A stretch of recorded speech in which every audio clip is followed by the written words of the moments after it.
নাহমাদুহু ওয়া নুসাল্লি আলা ৰাসূলিহিল কাৰীম আম্মা বা'দ।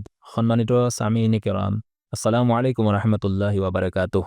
ৰমজান মাহৰ ৰোজা ৰাখি থকাৰ অৱস্থাত ৰোজাদাৰৰ যদি গা ধুবলগীয়া হয়, গতিকে সেই গোচল কেতিয়াবা এনেকুৱা কাৰণেও কৰে ৰোজাদাৰে যে খুব গৰম লাগি থকাৰ কাৰণে, সেই গৰমৰ পৰা বাচিবৰ কাৰণে বা খুব পিয়াহ লাগি থাকে গৰম দিনত ৰোজা ৰখা অৱস্থাত, তেতিয়াও কেতিয়াবা গোচল কৰে। গতিকে সেই গোচল কেতিয়াবা এবাৰ নহয় দুবাৰো কৰিবলগীয়া হৈ যায়। এই ক্ষেত্ৰত শৰীয়তৰ হুকুম আহকাম কি আছে, এই সম্পৰ্কে বিভিন্ন সাহাবাই কেৰাম ৰাদিয়াল্লাহু তাআলা আনহুম সকলৰ পৰা বৰ্ণিত আছে। তেখেতসকলে কয় যে আল্লাহৰ নবী সাল্লাল্লাহু আলাইহি ওয়াসাল্লামক আমি দেখিছো যে ৰাআইতুন নবিয়্যা সাল্লাল্লাহু আলাইহি ওয়াসাল্লাম বিল আৰদি ইয়াসুব্বু আলা ৰাসিহি আল মাআ ওয়া হুৱা সাইমুন মিনাল আতাসি আও মিনাল হাৰৰি। হাদিছৰ মাফহুম হ'ল এনেকুৱা যে আৰ্জ এটা জেগাৰ নাম, যিটো মক্কা আৰু মদিনা মুনাৱ্ৱাৰাৰ মাজৰ এটা জেগা। নবী কৰীম সাল্লাল্লাহু আলাইহি ওয়াসাল্লামৰ ৰোজা ৰখাৰ অৱস্থাত খুব বেছি পিয়াহ আৰু খুব বেছি গৰম লগাৰ কাৰণে আল্লাহৰ নবী সাল্লাল্লাহু আলাইহি ওয়াসাল্লামক সাহাবাই কেৰাম ৰাদিয়াল্লাহু তাআলা আনহুম সকলে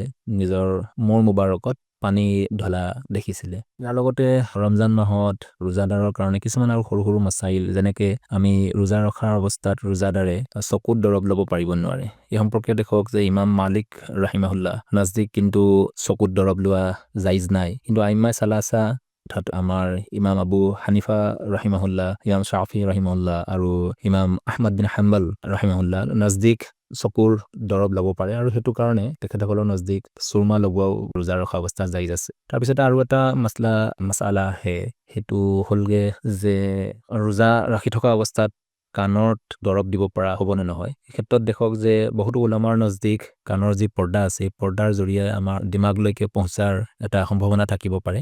সেইটো কাৰণে বহুতো উলামাৰ নজদিক ৰোজা ৰখাৰ অৱস্থাত দৰব নিদিয়াটোৱে বেহতৰ বুলি লিখিছে, কাৰণ কিয়নো কাণত দৰব দিলে ই মগজলৈকে পোৱাৰ এটা সম্ভাৱনা থাকিব পাৰে। আৰু ৰোজা ৰখাৰ অৱস্থাত ইনহেলাৰ ব্যৱহাৰ কৰা ইও জাইজ নাই, কিয়নো ইনহেলাৰৰ দ্বাৰা ইয়াৰ জাৰাতবিলাক, ইয়াৰ প্ৰভাৱবিলাক জিচিমত পहुঁচাত লগে লগে ই দিমাগত পহুঁচাৰ সম্ভাৱনা থাকে। সেইটো কাৰণে উলামাৰ কেৰামৰ নজদিক ইনহেলাৰ লগোৱাটো ৰোজা ৰখাৰ অৱস্থাত জাইজ নাই, কিন্তু ইনজেকশ্যন লগোৱা জাইজ আছে, কিয়নো ইনজেকশ্যন যদিও হাতত লগোৱা হয় বা ৰগ বা নাৰ্ভতো লগোৱা হয়, তেতিয়াহ'লেও ইয়াৰ দ্বাৰা ৰোজা ফাচিদ নহ'ব।